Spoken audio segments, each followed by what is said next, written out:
You're listening to an archived Cabral Concept podcast. After listening to this show, check out the most up-to-date podcasts available at stephencabral.com/podcasts or search directly on iTunes. And now, welcome to the Cabral Concept, where board-certified naturopath and integrative health practitioner Dr. Stephen Cabral shares how he was diagnosed at the age of 17 with a life-altering illness and given no hope for recovery. It was only after studying and traveling all over the world did he discover how to combine ancient Ayurvedic healing practices with state-of-the-art naturopathic and functional medicine to fully rebalance the body and re-energize it with life. It's time to discover how to get well, lose weight, and finally feel alive again. And now, here's your host, Dr. Stephen Cabral.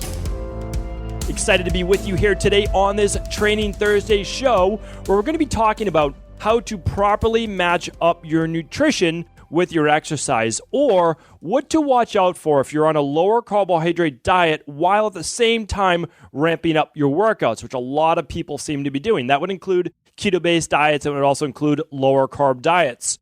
So we're going to talk about that from the perspective of how the body actually starts to down-regulate fat burning when you down-regulate carbohydrate intake. And I know that seems a little backwards, but the truth is everyone's talking about becoming more fat adapted, but what they're missing is the actual physiological response by the body when it believes it's in more of a starvation-based state. So we're going to cover all that today. By the end of this show, you will know why staying on a long-term low-carb diet or keto diet is not going to be the very best for body transformation, and it's not going to be the very best for your health and aging overall. But let's get into it. Let's talk a little bit about the science. Let's talk about why this is all important. You have to understand, just from a perspective of where I'm coming from for a practitioner, that when people come to see me or my health coaching team, or eventually all of the integrative health practitioners that we train and certify, that they're coming to them to get healthy or to lose weight from a healthy-based perspective. Now, there's always going to be subsets of every population that's looking for more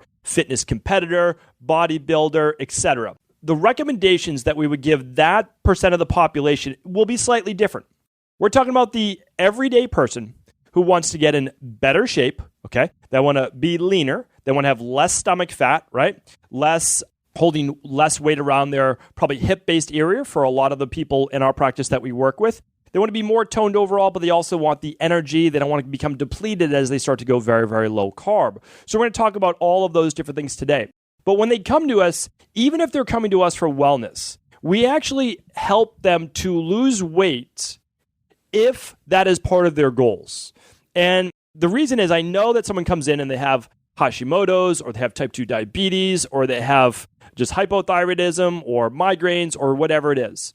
So what happens is this. We actually help people. We say, what's your goal weight? Okay, where are you at now? Let's say it's 30 pounds. I say to them, I want to help you lose 30 pounds as quickly and as safely as possible. And the reason I want to help you do that is that just by losing that 30 pounds, you're going to get better glucose response, better insulin response. You're going to have less estrogen dominance. You're going to have better progesterone then for ratio from progesterone to estrogen. Your cortisol levels are going to normal out to a greater degree because your adipose tissue will not be producing as much estrogen cholesterol-based ratios. Your liver is going to have to handle less toxic breakdown of cellular and adipose-based tissue breakdown. And so we say we're going to do all of those things. Inflammation is going to lower, all these great things, and at the same time help to get you well. Because a lot of people are missing the point that when you are trying to help someone lose weight, that it's only for vanity or image reasons only. And that's actually not true. The closer you are to a healthy body weight, the healthier you're going to be on average, right? You can be at a healthy body weight and still be sick. Like, no doubt about it. I see a lot of people in my practice and they're at a healthy body weight, maybe 5 pounds away. But again, 5 pounds is not going to be anything in terms of the overall look or feel of the body, essentially, is what we're just talking about from a general-based perspective. I know that 5 pounds can make a huge difference if you have a cheat meal, or you're sensitive to certain foods and you're always holding water around your waist, or a little bit of inflammation there as well. Of course, it makes you look puffier. You can't see your abdomen, all of those other reasons. But what we do is this. We're helping them to lose weight, and typically the first 3 weeks in a dramatic fashion, because the first 3 weeks is critical if you're a health practitioner in helping people to dramatically improve of their symptoms. Now, there's a lot of underlying cellular-based issues that need to be corrected over the course of 3 to 4 months. But what people want is they don't necessarily care as much about that. I do as a practitioner, and if you are a health coach, you should care about that as well. This goes for personal trainers, massage therapists, NDs, MDs, chiros, acupuncturists, etc., right? But what has to happen is this. You have to help people get that quick win. Now, what we recommend is obviously an anti-inflammatory or lower glycemic diet. It's all of those things. So let's start to get into it right now. All right. So when you are we do help people with a lower carbohydrate diet. And again, I've spoken about this before. You can go back to stephencabral.com/podcast. Check out the previous episodes, okay? We've talked about this. We do a lower carbohydrate diet for approximately 3 weeks. We do that in my functional medicine practice, working with people all over the world. And we do it in our Boston-based practice for personal training and nutrition. Okay, so we have 2 different practices, 2 different locations. And what we're doing is helping to upregulate glucose metabolism and lipolysis. So we're helping them to not only be able to burn body fats, but also to better utilize glucose. Now, in order to do that, we initially have to get down those higher fasted blood sugar levels. So what does that mean? Well, we talked about this before, but when you wake up in the morning, if your glucose levels are not adequately below 95 milligrams a deciliter, you are looking at not being able to oxidize body fat to the best degree possible. So our first step is to absolutely help you soak up more of the glucose in your bloodstream and get it into the cells, or at least burn it off through exercise and energy expenditure and all of that. But once we start moving through those 3 weeks and we better optimize the body actually in terms of lowering blood sugar levels to a normal level. Now, the reference range typically on blood work is 65 to 99 milligrams a deciliter. But really what we're looking at is somewhere between 72, 75 or so to 95, and ideally really 90. And that allows you to stay stable blood sugar, no hypoglycemia, not too low, and no hyperglycemia or moving towards type 2 diabetes, which would be 126 milligrams a deciliter or higher, especially 3 hours post-meal or upon fasted waking is what you're really looking at. So all of this matters. All of it's extremely important when you are looking to burn body fat. And so what we'll typically do is, let's say you're someone that has been doing chronically low carb. Well, we'll actually give you a week or two of getting carbs back in your diet, healthier carbs, of course, but you're eating some fruit, you're eating some sweet potatoes, all of those things. And then we'll put you on our lower carbohydrate, high vegetable-based diet, because there's actually a huge difference. Let me qualify that for a moment. So even when we have someone on a lower carbohydrate diet initially, it's extremely high in vegetables. We're using vegetables in the smoothie in the morning, typically putting in spinach or whatever they would like. For lunch, they're doing 2 to 3 cups at lunch. And then for dinner, 2 to 3 cups of vegetables as well. So they're getting 7 to 9 cups of vegetables per day, which means their micronutrients are through the roof. Now, why is this important? Because this is what a lot of body transformation experts are not doing. So if I can help to teach this, then I'm happy to do that.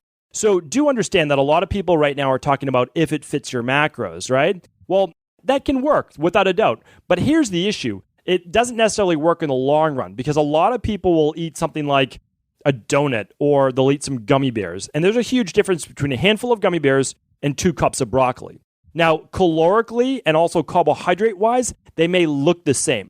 But the micronutrients in broccoli, meaning the vitamins, the minerals, not that there's a lot of essential fatty acids, but all of the plant-based nutrients and phytochemicals in that broccoli are dramatically different than the processed sugar in the gummy bears. So yes, carbohydrate and fuel-wise, they are the same. Now, there's a little bit of a metabolic breakdown difference because it's harder to break down broccoli, but we won't get into that today. That's called the thermogenic effect of food if you want to look that up. But what matters is this. If you get more micronutrients, your body also has more to run off of. So it's funny because we think that the body simply only runs off of calories.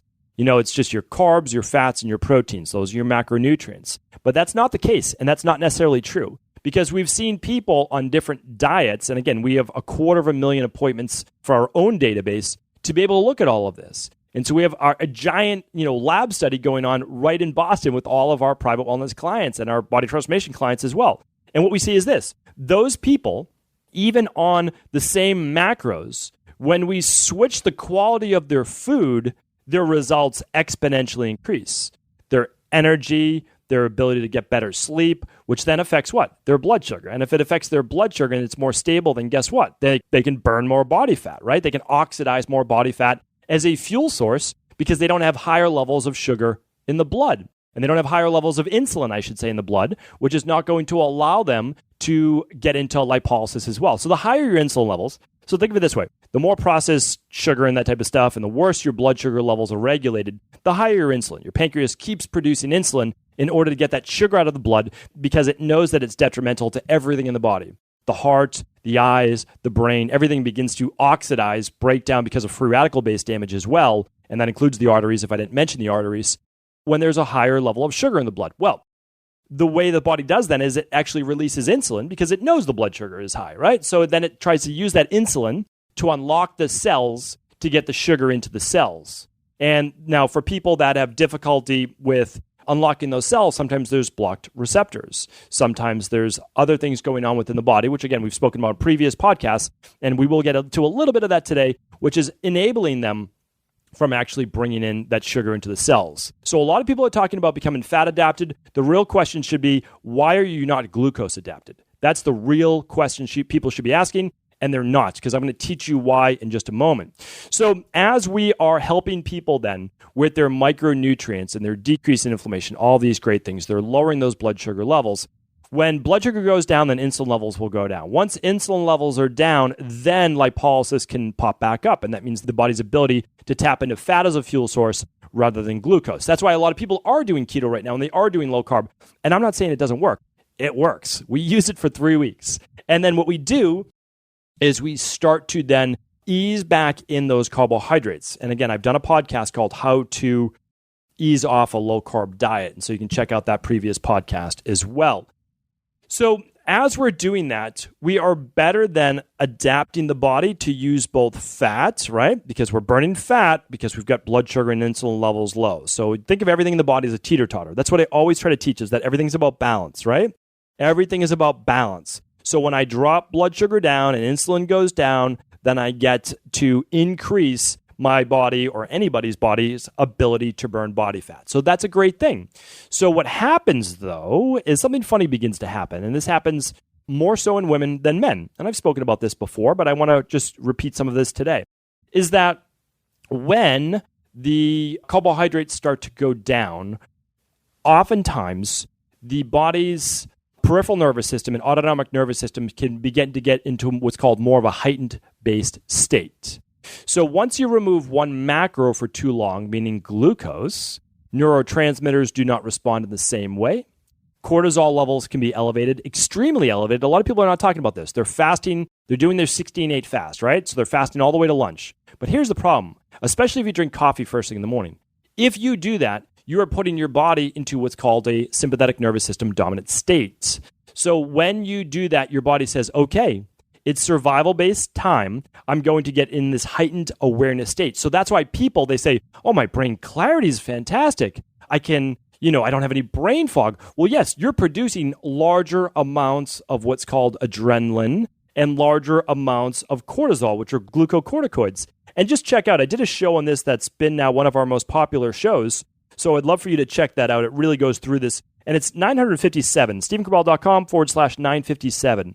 That really teaches people why being on a low-carb diet for too long actually begins to add body fat. It's a very backwards way of looking at it, and I would love for you to check out that show because it goes through the entire hormonal response.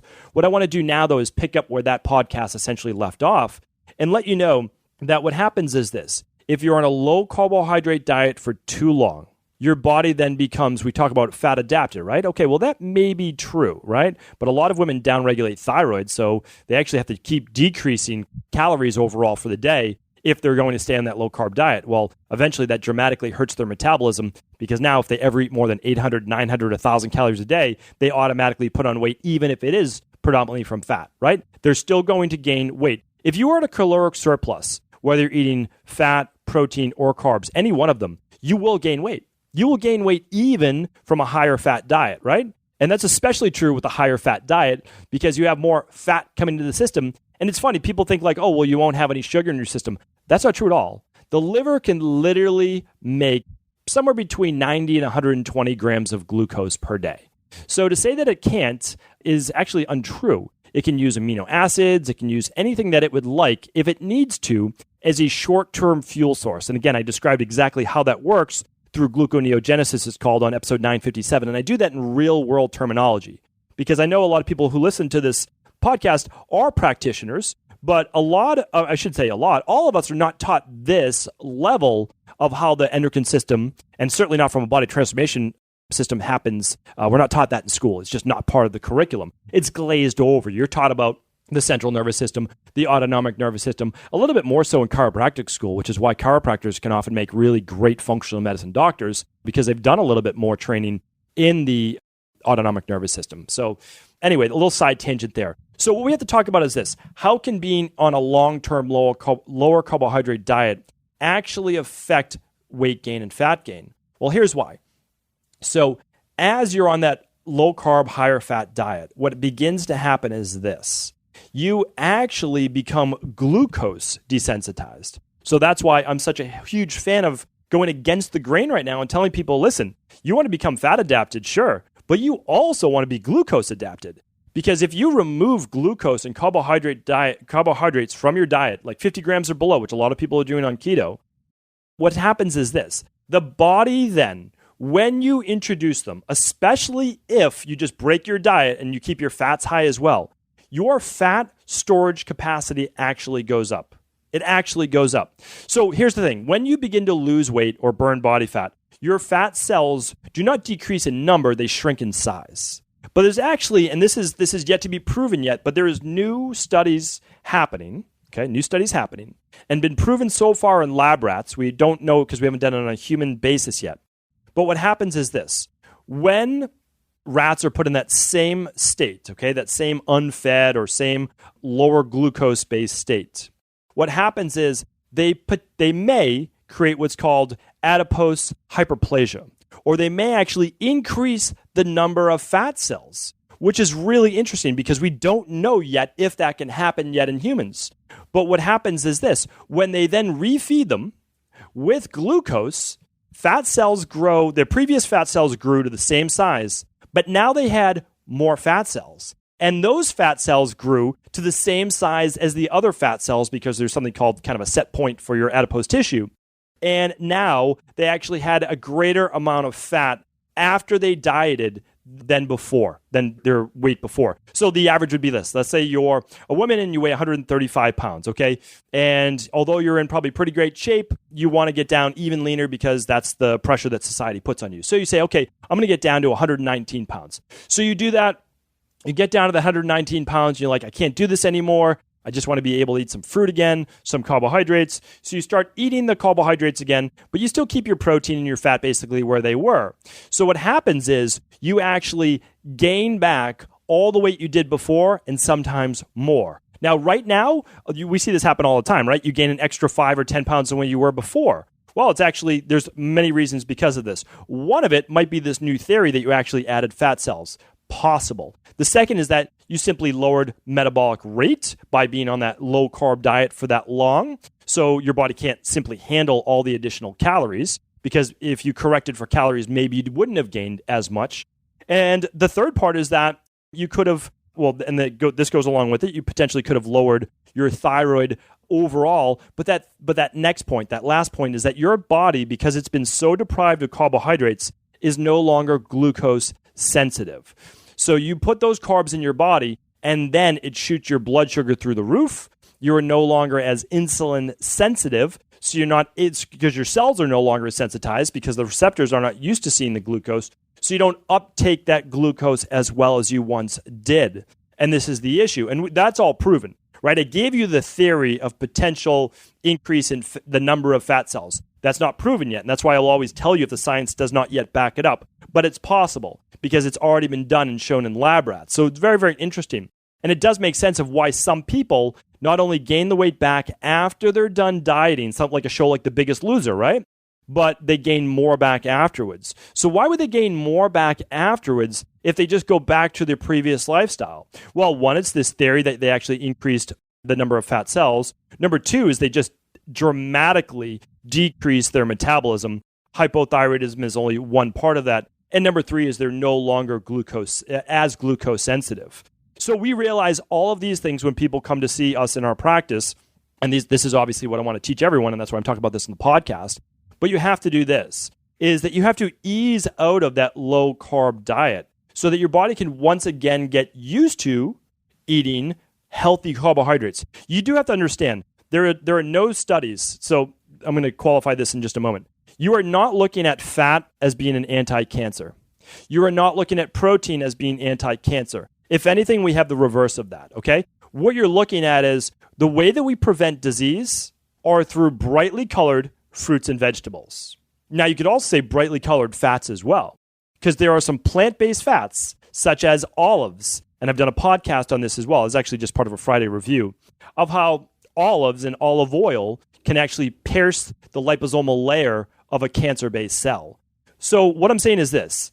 If fruits and vegetables, okay, and we can stick to lower glycemic fruits if you want to make that argument, more berries, I'm good with that. Cherries, blackberries, blueberries, strawberries are honestly so contaminated with pesticides that sometimes they're not even worth it. But lower glycemic fruit, you can throw kiwis in there, all those great things as well. All right, so all of those items that I'm talking about right there are what have been shown to decrease all-cause mortality. Now, what does that mean? Well, it means that, and I've done a show on this, like what are the top 10 ways of mortality, right? What are the top 10 ways people die?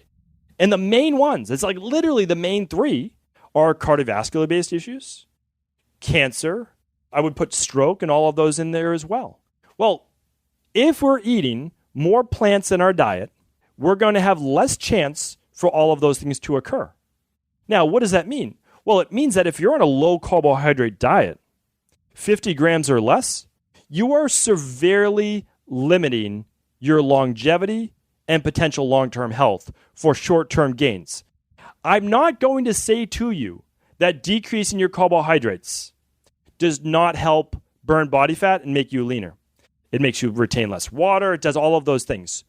And I use in my practice. I just told you, 21 days, right? We do the Dr. Ball detox for people all over the world. And we also use that as part of our nutrition plan too with private wellness clients, okay? So we do that. And then we help people ease out of it. So we help people then start to add some berries into their smoothie in the morning instead of just the daily nutritional support, shake, powder, and water. And then after that, we add a little bit more. And then after that, we add a post-workout carbohydrate meal, right? And then after that, we might add some, or we just add the starches at lunch, maybe some sweet potato at lunch instead of just the vegetables. And we do is we walk them up the level that they're able to handle carbohydrates. It's the smartest thing to do, and it's the only thing that works. The reason why I tell you that it's the only thing that works is because it's not one thing. It's treating everyone as an individual. And so this is called bio-individualized nutrition. This is what literally we teach our clients, we teach other health practitioners. This is what works. Because you can say, oh no, the best diet is this, the best diet is this. No, the best diet is the one that fits the individual that's also healthy for the short term and long term. So you have to understand is that someone eating a diet in month 1 is going to be a different human being at month 5. Because after 120 days, all those cells with all those cell receptors have turned over.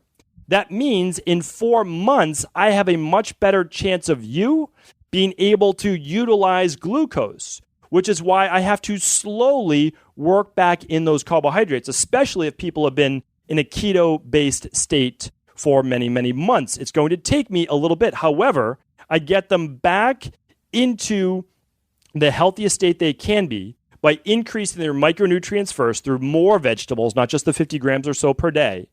And then what I do is I start to work back in those berries and then maybe some of the root-based vegetables. And then by the time 4 months, really 90 days, because your cells are really weighted over a 90-day time period, not as much 120 days. That matters because when you go to test your hemoglobin A1C on blood work, it's really based over the last 90 days. That's where it's weighted. So what I do is I understand that. I have knowledge of that. I agree with it. I believe it. And so what I tell people is, listen, our programs are 12 to 16 weeks. We're going to get you, hopefully, dramatic results in 21 days. But that doesn't mean you're better. It does not mean you're better. A lot of people then just take that as like, oh, it works. And they just go and they do whatever. What we want to do is we want to understand is that There are short-term goals that we're working on, and then we're working with the body, and we're actually changing the microbiome. So we're putting better foods in there. We're putting prebiotics. Remember, if you're eating 50 grams of carbs or less per day, where are the natural prebiotics? Do not take prebiotic vitamins. You don't need that, or prebiotic capsules, I should say. What you want to do is you want to get your prebiotics after you've cleaned up your gut. So, of course, if you have bloat, like if you eat 2 to 3 cups of vegetables and you get gas and bloating, please run an organic acids test and a stool test if you can do the stool test. If not, just run the organic acids test. And the reason is this. You most likely have some type of bacterial dysbiosis in the gut, right? There's some level of it, or there's some level of candida overgrowth because it's fermenting those carbs to a larger degree. So you just need to fix that. Just rebalance it, and then you go back to eating the plant-based foods that will help you stay well for a long, long time and give you the best chance of staying healthy, but also that living that long, healthy life. So yes, I want you to achieve your body transformation goals, but at the same time, I would like you to also be able to live that long, healthy life. And I'm realizing right now, as I'm giving you this podcast and I'm wrapping up because I know I'm at the end, that I told you that this was going to be on a what to eat when you're in a certain training-based state. And sometimes this happens where I just go off on a wild tangent that was not planned for the show. I'm actually walking around my hotel room because I'm traveling right now, recording this podcast. So what I will do is I promise to bring you next week the certain foods to eat while you're doing levels of training. Today, this was just one of those things, one of those rants where I wanted to show you, wanted to basically try to teach as much as I can because I've been getting so many questions and I really believe that people are hurting their health by going so long a time with being on a low-carb diet, okay? So I promise to be back with that specific topic. I'll have to come up with a new headline for the show, but I really do appreciate you tuning into the show. So many people are on a low-carb diet right now. Please let them know. It's okay for the short term, but not in the long term. It can cause devastating glucose desensitization. It can cause massive amounts of rapid weight regain, and it can also cause metabolic-based disturbances, especially in women after the 4 to 6 week mark with lowering thyroid-based markers. So again, if this information was helpful, please do pass along to anyone else it could serve. Before you go, I wanted to share a personal story with you. The real reason I began to get well finally is because I figured out what was wrong with me. And that might seem pretty obvious, but I went from doctor to doctor for over 2 years before discovering at-home functional medicine lab testing. These are the labs that enabled me to finally figure out what was wrong with my hormones, blood sugar, electrolytes, and gut health. And once I knew what was wrong, I could then follow a proven plan in order to rebalance my body from the inside out. This is why I believe so strongly in functional medicine lab testing and why I've made it my mission to share these labs with the world. Now at equa.life, you can order an at-home lab test or lab bundle for you and your family and be able to complete it within the week. Plus, the EquaLife difference is that you're not left to try to read and figure out these labs on your own. We explain what your lab numbers mean, what they mean in the much bigger picture, and then how to go about rebalancing your body in order to heal. To see our full selection of lab tests, or to set up a free lab selection call to find out what labs may be best for you, simply head on over to equa.life/labs. And do remember, we ship these all over the world. To find out more and to set up your free lab selection call, simply head on over to equa.life/labs. That's EQUI.LIFE/labs.